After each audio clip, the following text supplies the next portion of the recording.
Okay. And I'm going to go. All right. Can you hear me? Yes, loud and clear. Oh, yes. And I can hear you. This is amazing. Oh, my goodness. Technology is amazing. When it works, it's fabulous. And when it's not, it's terrible. So, oh, my goodness. So I've been experimenting on things because I'm going to just actually go live on my phone, which I'm not quite sure whether this is going to work, but we're going to just do it this way because it's, interesting. Anyway, no, that's not going to work either. We're just going to finish that. Talk about technology. Well, hello, everyone, and welcome to the Daily Grind. I have my cup of tea here, and I am with the amazing Kevin Sullivan, singer, songwriter. And I'm looking forward to getting to know you tonight on the Daily Grind. Good evening, AJ. Great to be on board with you and your lovely listeners/viewers. Thank you. Yes, wherever you are in the world. Cheers, guys.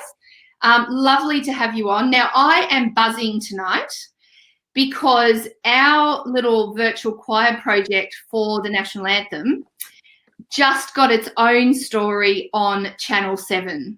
Wow. It's a bit wow because, you know, our choir's been going for 5 years and the amount of times when we've had media at something, but they've gone, you've disappeared on us. Oh, there you're back. People ringing me. The amount of times that, the media's been at something and then we haven't got on, like this far. And we had a big story was going to be done on us for the centenary of Anzac, then it didn't air. And then so many things. So I'm buzzing because we actually got on and it was a great story. So, and it featured a lot of our kids singing the National Anthem for Anzac Day. So who interviewed you? So it was a remote interview via Zoom, which was terrible quality. So they only used one little, sentence. Yep. So Jess Ridley from Channel 7. Okay. Yep. Right. She's fantastic. Yep. Yeah, she was great. So we had a lovely little Zoom remote call. So that was fun. So Kevin, tell us about yourself because we don't really know much about you. You're a newbie. You are a Daily Grind follower. Thank you very much for being part of the community. I love the Daily Grind, and I love to get a bit of Daily Grind coffee every morning or during the day. I'm a singer-songwriter. I'm a full-time musician now, but in a past life, I was a forensic police crime scene examiner. So I was in the New South Wales Police for about 27 years. Yeah, pretty crazy. Wow, okay. Yep. And I was general duties for a long time, but always played music. And as you would know, with your choir and being in the music industry, music is a really great leveler. It's a lovely medium. And so even when I was in the police, I would go on annual leave days and I would play with a band, often non-police. And a couple of years ago, I ended up as an inspector at Redfern in Sydney, and I broke my right humerus, and that's the bone between your elbow and your shoulder. And I broke this one here in 7 places, and I was off work, and then I was pensioned out of the police. Yeah, pretty crazy. And I thought I'm going to do music full time. And my wife says to me that it's never too late to chase your dream. And look, I'm living, breathing example of that, OJ. And that's very inspirational, mate. And what a story. And so, of course, you're going to play some music for us tonight. I might play a bit of music, yep. That's awesome, yeah. I think the guitar gave it away. It's a good prop. Yeah, it is, isn't it? So before we get on to all things Anzac Day, because, of course, this is a series of special Anzac Day themed daily grinds leading up to our very special day with a difference this year, thanks to COVID-19. Why don't you do a song for us? Just sing one of your songs. You can choose whichever song you want. We'll do some. We're going to talk about a special song, but let's do that. When I left the police, I did I was just going through the internet, and I found this course at the Senior Academy of Country Music run at Tamworth, and I thought, well, that's me, sort of senior academy, and thinking it's more mature age people, and so I applied, and when I got there, they had the students were aged from 17 all the way up to my age, which is a long way off 17, and I remember thinking, what am I doing? But anyway, I learned a lot under the guise of Casey Chambers, Roger Corbett, Amber Lawrence, Kevin Bennett was my tutor, Lynn Botel, and just had a great learning experience, not only learning about sort of co-writing and music and collaboration, but the business side of music.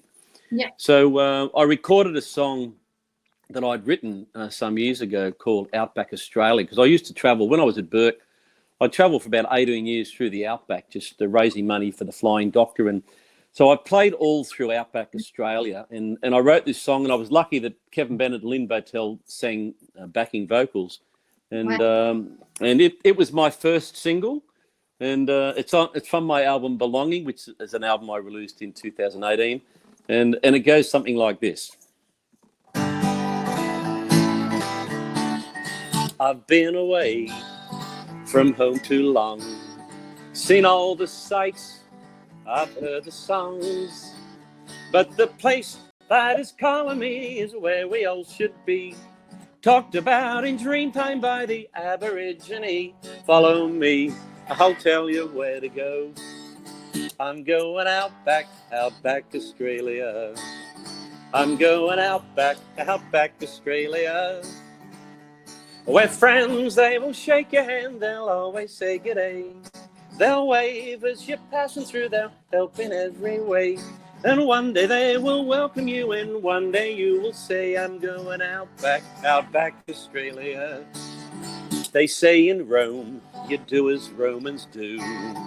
And in the States, it's such a bigger show. Old England helped by sending us down here.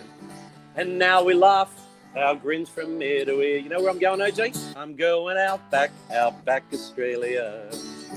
I'm going outback Australia. Where friends, they will shake your hand, they'll always say g'day. They'll wave as you're passing through, they'll help in every way.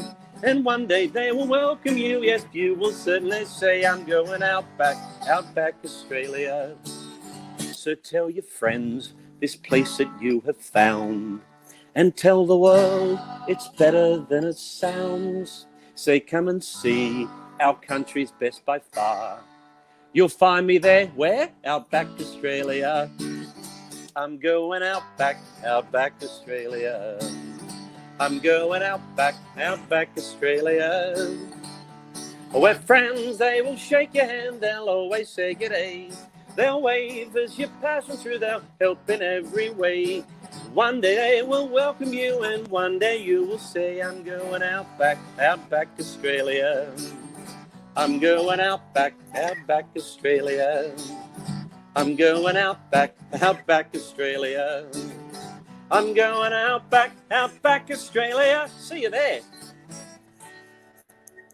Woo! Yes. Oh, that's awesome. I love it. And you know what? The Outback is one of my favourite places in the whole world. I've been everywhere, man. I have done a lot of travel in my life.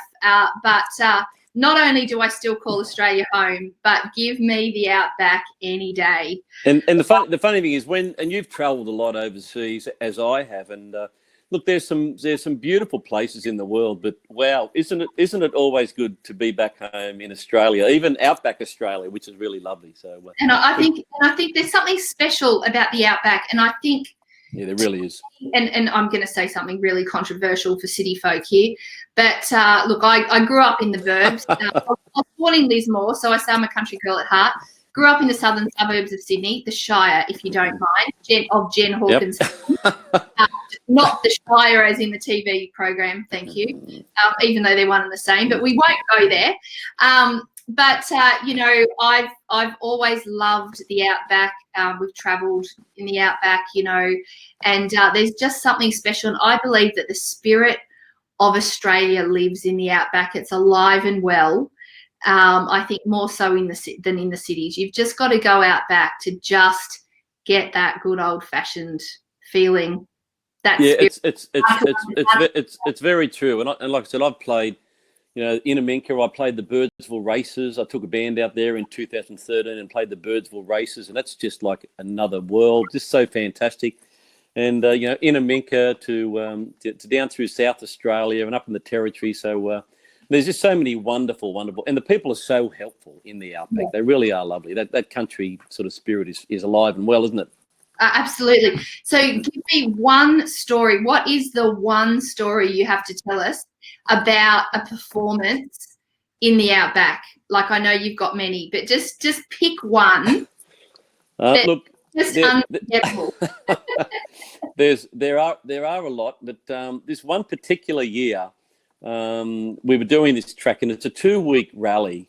Like I said, races made the Flying Doctor, and this one particular year, we happened to be going through Woomera, and this was years and years ago. And I had a 4-piece band, and there was a lot of news about the Woomera Detention Centre, which I think is closed now. But I thought, we're going to be in Woomera that night. We didn't have a gig, so I just randomly rang the Woomera Detention Centre. Look, we're a 4-piece band. They must have thought I was mad. I said, we're a 4-piece band. We're going to be in Woomera on such and such a date. Do you want us to come and do a free gig? We've got our own PA and truck and the whole thing. And they were like, who are Kevin Sullivan? Who are you again? Anyway, I negotiated that whole trip, and we were in Harndorf in just near Adelaide there, and I rang again, and I hadn't declared, because I was still in the police in these days, and I never declare it, because when I'm playing music, I was just a musician, Not everyone likes the police. I don't know if you found that, but anyway,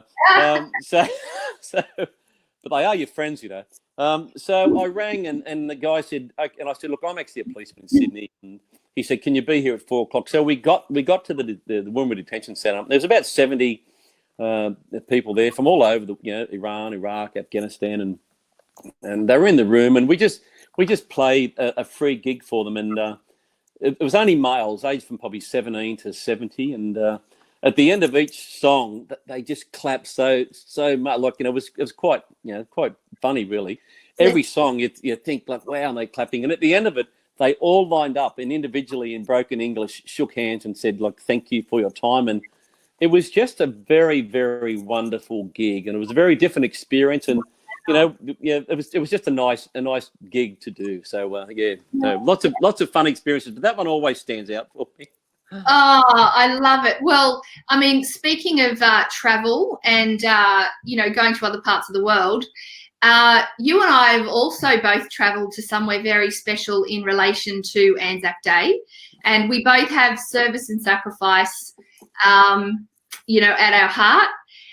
So do you want to tell us a little bit about your travels to Gallipoli and the Western Front? You've done a bit of travel there too. Yeah, we have. Well, so I'm one of 6. And I probably got into music through my dad. My dad's piano player. He just turned 90 about a week ago, and we had to go and stand on the front lawn, and we couldn't go and hug him. But anyway, so he's a piano player. He played sort of Dixieland jazz. Yeah. And my mum, who's not with us anymore, sadly, she liked sort of Johnny Cash, Charlie Pride, Merle Haggard, that sort of stuff. So that's probably where I got my country roots from. We'll have to get that on the daily grind. Yeah. But my brother Chris and I, we won a ballot to go to Gallipoli for the 100-year centenary in 2015. So we thought as soon as we go into Gallipoli, we would continue and do our own sort of pilgrimage to the Western Front, where our grandfather, he fought. So we went to Gallipoli, so emotional, really emotional. I'd never been, and it was on my bucket list, as I think it's on every Australian, New Zealand bucket list. And just so fantastic, and so special to be there on the 100 year. And I remember we got there about 3 a.m. and they had a choir there, a young Australian choir, I think from Queensland or all over the place. And it was, we couldn't see the hills behind, the Anzac Cove there. And this young Australian choir sang a song, keep the home fires burning, keep the home fires burning. And as soon as they started, everyone in the crowd basically started crying. So It was very emotional. We then went to the Western Front, and we started in Villers-Bretonneux, and we followed our grandfather's footsteps. And a lot of your listeners will know that the war records are quite accessible these days. You can Google the war records from your grandfather, father, uncle, mother, and it's like a spreadsheet day by day where they were. It's quite detailed. So we knew where our grandfather was each day, and when he was at the front, when he was wounded, when he was billeted out and back at the front. So we've basically followed his footsteps from Villers-Bretonneux through Bullecourt, where he was wounded, and ended up in Belgium. And we finished in Belgium, and a mate of my pops. So my pop's registered number was 3582 in the army, and his mate was 3581. And his mate was killed in Polygon Wood, and they never found him. So his name is on the Menin Gate. I know you've been to the Menin Gate, and your choir has sung at the Menin Gate, which is so special. So when we finished our tour at Polygon Wood, that was the end of it. There's a little pub just up the road from the 5th Division's memorial where our pop, he was in the 5th. And when we got there, of course, my brother said to the publican, my brother Kevin Sullivan is a singer, and they found a guitar. So for the next 3 hours, I was singing in this pub. And at midnight, this publican, Johan, he said, come on, it's a kilometre up the road. Let's go up and sing to the diggers. I'm thinking, sing to the diggers. So we got up there. It was midnight. The mist was coming up off the ground. There's hundreds of Australian diggers' graves there.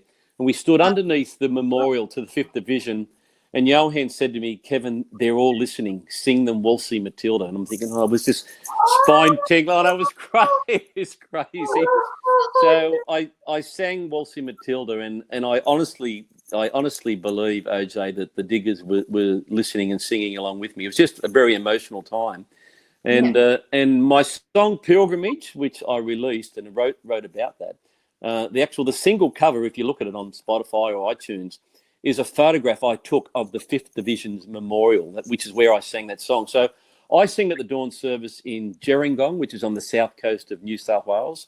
And when I came home, I thought I have to write a song about, the veterans, their families, the men and women still serving, but also encouraging people to do a pilgrimage to Gallipoli, to Kokoda, to Vietnam, the Western Front, to see the battlefields, pay respect to the veterans, but also just to focus on the true price of war. You see these thousands of graves, and that's that's the true price of war, which is very sad. So so the song I'm very proud of this song, and I released the video last night, which has just gone crazy on YouTube. So which are images from that trip and from friends of mine whose grandparents served. So it's a very personal YouTube, and they say as a musician, the best songs are when you share something from your soul, and this song is exactly that. This song, Pilgrimage. So now, are you going to play it for us and sing it? I should after that intro, shouldn't I? I think you should. I mean, obviously we can go to YouTube, and you and I are working on a little project that's still hush hush about. So, I think it might be public tomorrow. That so people will probably be able to enjoy that song and that video on Anzac Day. But in the meantime, while we've got you exclusively on the Daily Guide, it would be lovely to do that. And just talking about singing on the Western Front, I mean, I took 26 singers, young people. The youngest was 13. I think the oldest was 23. And we got them singing in the trenches. We got them singing battlefields. So yes, we did sing at the last post at Menin Gate, which was really special. But I think one thing that they all said was there was a really spiritual, deep connection with the soldiers, and they sang. And it really is. And there was where, and because it's what you alluded to it, is that they actually were there and they were singing with us. Like, we weren't alone. And it was there was just something unexplainable. You really feel it, and you wouldn't believe it unless you're there, but you really feel that spiritual vibe. You feel that aura. You feel the soul of the diggers there, and the British, the Scottish, the Canadians, the New Zealanders. They're all there, and you can actually feel them there. So that's why you should do a pilgrimage. So absolutely. And you and I had a little chat earlier about, some collaboration that we can do together with the choir. But that's partly why my passion now is to get kids back to the Western Front. Every 2 years, we're doing a singing tour of the Western Front. We've got Gallipoli in our sights. We actually had a singing tour of Vietnam planned for this year that's been cancelled. Actually, we had France is meant to be in December. Not sure what's going to happen. But that's your song Pilgrimage really resonates with me because it's part of my passion to get young Australians on the battlefields, not just to go and do a pilgrimage, but to actually engage with the story through song and commemoration and all of that, to stand in a cemetery on the Western Front and do a commemorative service, actually run one, sing the special. Stand on a battlefield in a cemetery, as you said, under a cenotaph or an obelisk or a memorial, and sing. It just takes on a much deeper meaning. So, mate, I'm with you on that. I love your song, Pilgrimage, and we'd love to hear you sing it on the Daily Grind. Okay, well, it's here. Actually, when I was writing the lyrics, and even though it was about Gallipoli and then the Western Front, I did want to incorporate, because I've worked with the military over the years. I have a strong affiliation, a lot of respect for the military, both veterans, families, and serving men and women, which is why I put in, Walk Kokoda, Vietnam. I put those two campaigns in. I mean, I could have mentioned Afghanistan and Timor and Korea and all the other conflicts, but I couldn't fit them all in. But I thought Kokoda in particular, because it's quite readily a pilgrimage people can do. And also Vietnam, because the Vietnam vets got such a hard time when they first came home. So, but here's my Anzac Day song, Pilgrimage, and I hope you like it.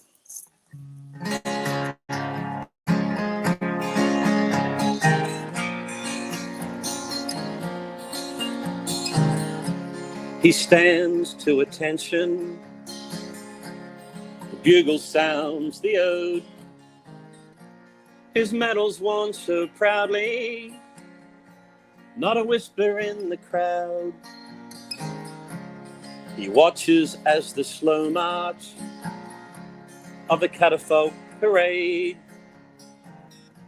Young servicemen and women guard the wreaths already laid. 4:30 in the morning, so many years before, the crowded boats and disarray, Gallipoli and war. He still can see their faces, their silence and their fears.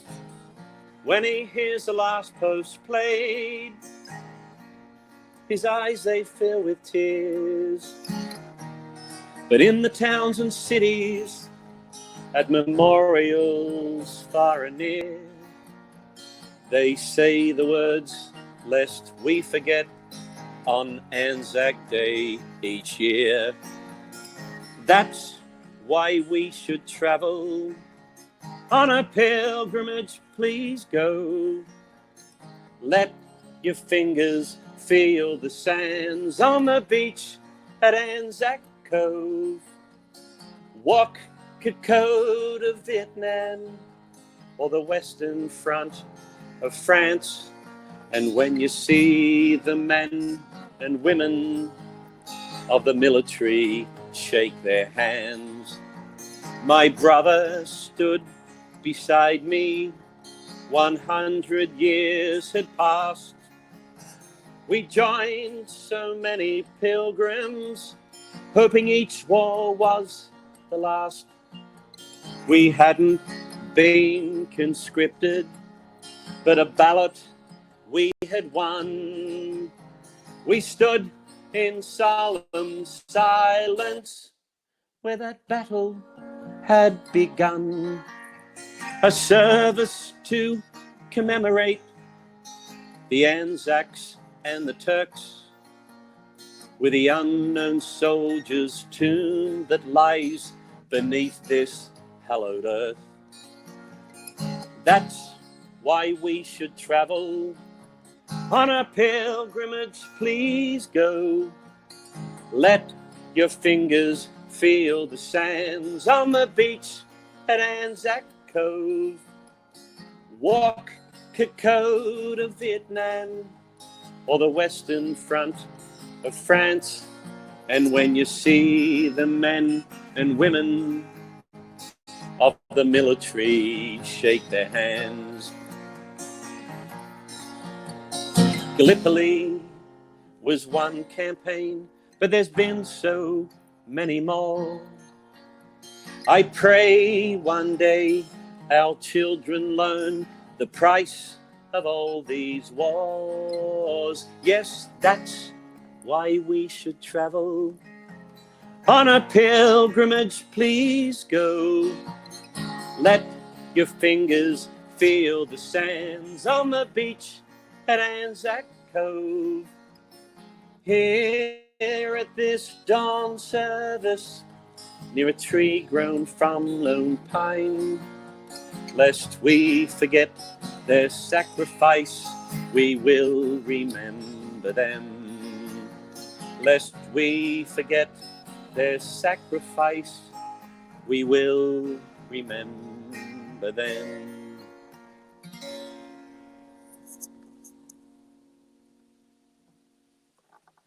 Pilgrimage. Internet. Help. Okay. Oh, I'm back. Yes, so the internet is really playing up here. So we just got through that. But thank you so much. Yes, the internet is dying here. But thank you so much. Thank you for coming on the having Daily me. Grind and it's great sharing your music. It's been great. Definitely going to have you on. And I love what you're doing and all your spirit and love for everything you're doing. Good on you, OJ. You do a great job.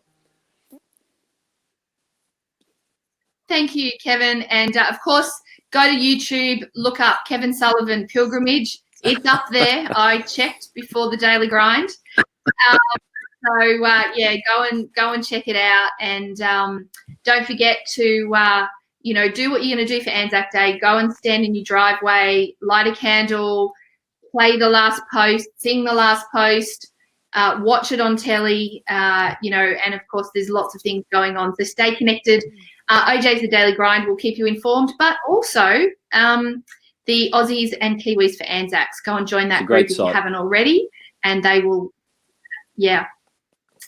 All right, well, we might leave it there and say thank you so much. And for those on the Daily Grind, cheers, guys. We've tested not going live to Facebook and doing it as a webinar, then uploading this later. So we're going to see how we go with that. Yeah, and looking forward to seeing your family's contributions to our video. I sent them in today. I sent them in today. Awesome! Can't wait. It's a great idea. Yeah, thank you so much, and we'll be in touch again. Thanks for having me, OJ. Cheers, Thank you. Okay. Bye-bye. Bye. Oh.